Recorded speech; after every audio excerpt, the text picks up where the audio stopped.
So I finally sat down and watched the third Saturday in October, part 1 and part 5. In case you're wondering, why did Jason skip 2, 3, and 4? Because they don't exist. And yes, they both came out this year. And much like the Thanksgiving movies, there is a part 1 and a part 3 with no sequel in between. So that seems to be a thing now. Okay, I do want to say this. As big of a fan of slashers as I am not a fan of most throwback 80s slasher, self aware, purposely goofy. We're trying to emulate the old movies that we loved, but do it in a more playful, silly way. I'm not a fan of these kinds of movies. So I kind of already went into these expecting not to like them and wasn't surprised when I didn't. But that's not to say there's nothing good going on here. I think if you are a fan of that, like, ultra low budget, harken back to your favorite type of slasher films of the 80s, and you like the really stupid characters that are not similar to the characters in the 80s movies that we grew up on and loved, because once again, you just can't recreate that stuff. And I think here, and I always say that this is kind of a cop out, but like the whole, oh, we're not taking this, serious, and you shouldn't either, and we're just having a good time. I don't know. It just doesn't work for me. So I'm biased, and I'll leave it at that. But I didn't care for these movies that much. But starting with the first one, so I'm going to just do them both together. So the first one, there's a killer who's on death row. He gets put to death, but he doesn't die, and he comes back to kill everybody. In the second film, he's just out killing people. And somebody said you need to watch the fifth one first and then this one. I don't know what the hell they're talking about. This is definitely like part 5. This is just the killer's on the loose in part 5 and just kills people. In the first one, he's killed a bunch of people, but the first one's like in the 70s, and this one is after that. So I have no idea what the hell these people are talking about when it says you should watch the fifth one first. So that's false information. I'm glad I watched it in order. Okay. So in the first one, I don't like any of like the young people, right? The I don't know what age they're supposed to be. I guess this is a play, a joke on like slasher films or 80s movies where they cast like 30-year-olds as teenagers. I'm assuming that's like the joke here, but these guys look my age. I mean, they look pretty friggin' old to be playing such young characters. Putting all that aside, I don't even care. Like, that's fine. You want to cast 40-year-olds in a 19-year-old role, who cares? That's funny. I just don't like the banter back and forth in the first movie, and I don't like it in the second movie all that much. But there'll be a caveat to that in a minute when I talk about the second film. But for right now, I will say I did not like the more secondary characters, the ones that are really just there to be killed off. Kind of reminds me of Friday the 13th, the final chapter, where you've got the Jarvis family is kind of like the main characters.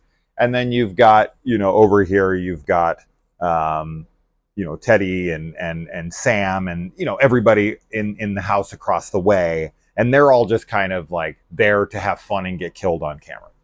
And that's what this film kind of feels like, right? Because you have this adult couple.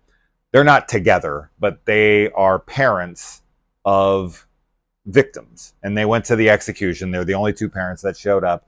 And then when he gets loose, they hunt him down together. And I really actually liked them. I thought their dynamic was good. I thought their lines were good. I liked them. But then the subplot B over here with the rowdy kids that go to the diner and pick up the girl, and she blows off her dad, played by Lou Temple, which was cool to see.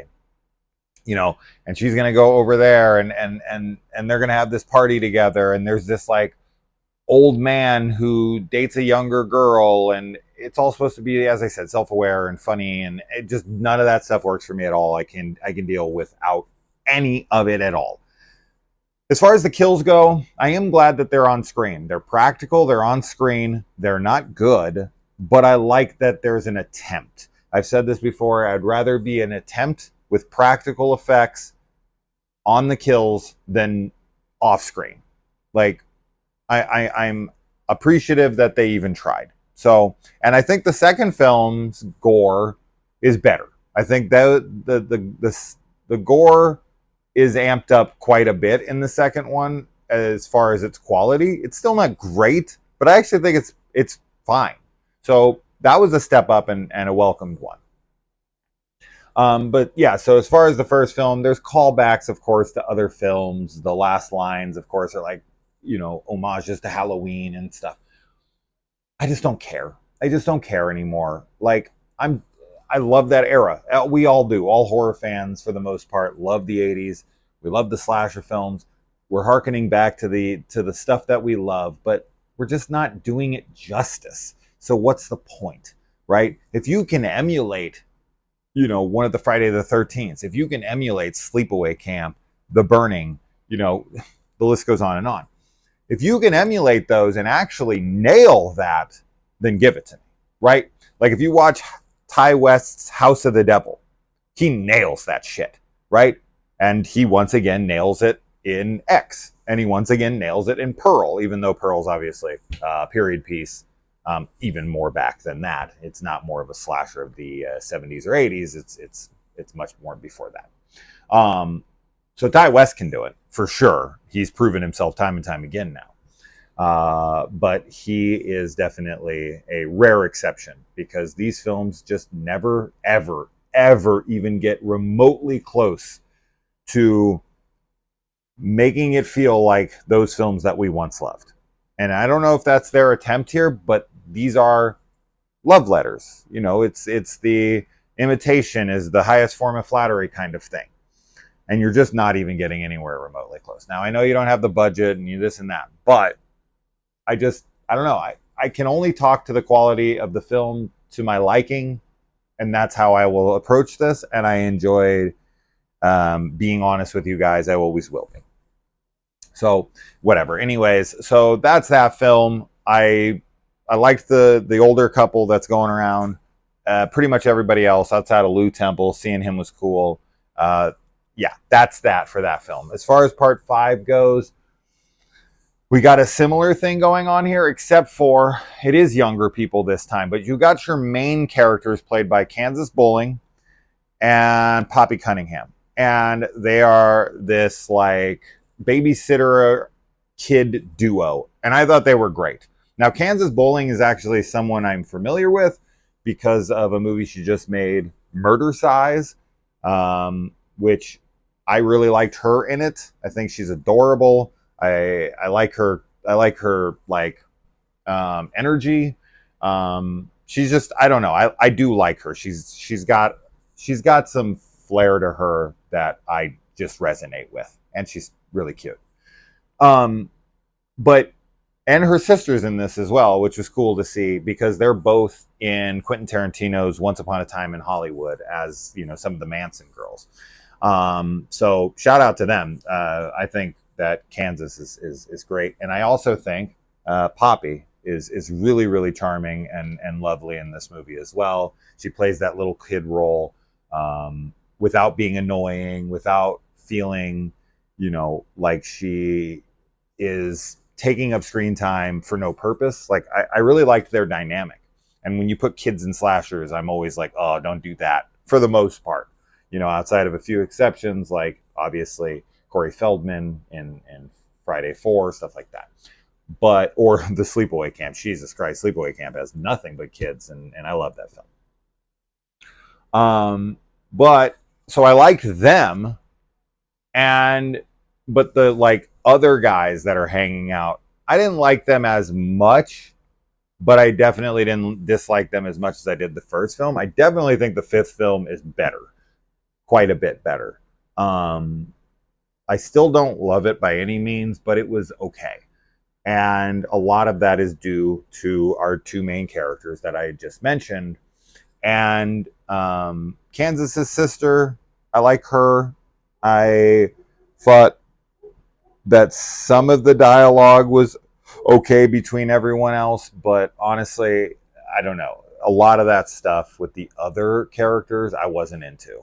Um, and the kills were, I'd already mentioned they're okay. They're not bad. So I'm glad to see them on screen. Some of them are fairly vicious. The film is very silly. You got a character who like is getting attacked and they just run in a circle for no reason, right? It's like supposed to be funny, and I get it. I don't resonate with it. Like I'm not laughing. So yeah, I think it's cool that these people made a slasher franchise now, right? They got 2 movies. They got a little duology. I do wonder with the marketing of this if people are going to be super confused and be looking for part 2, 3, and 4. Back in the day when I was a kid, I remember always looking for House 3. I could never find the goddamn thing, right? And come to find out years later, once the internet was a thing, that the horror show was House 3 in other countries. And so here they legally had to release it as House 4. And I was always so confused on where the hell House 3 was. Thank God we have the internet now. You can just Google things in 1 second and see, oh, there is no part 2, 3, or 4 in this franchise. But yeah, 3 hours of movie, right? I just watched. That's the length of Once Upon a Time in Hollywood, which I just mentioned, which is a masterpiece. I definitely could have spent better 3 hours in my life, but I wanted to watch these, and now I'm done with them. Overall, unless you're like into low budget, self-aware horror comedies, mostly focusing on the comedies with like really annoying characters, just unbelievable, unrealistic dialogue, very self-aware, like humor, then yeah, no, you definitely will not like this. But I do want to see more Kansas Bowling. I do like this chick. I thought she was great in Murder Size. She has a very bit part in Once Upon a Time, but I would definitely watch more of that girl. But that's that.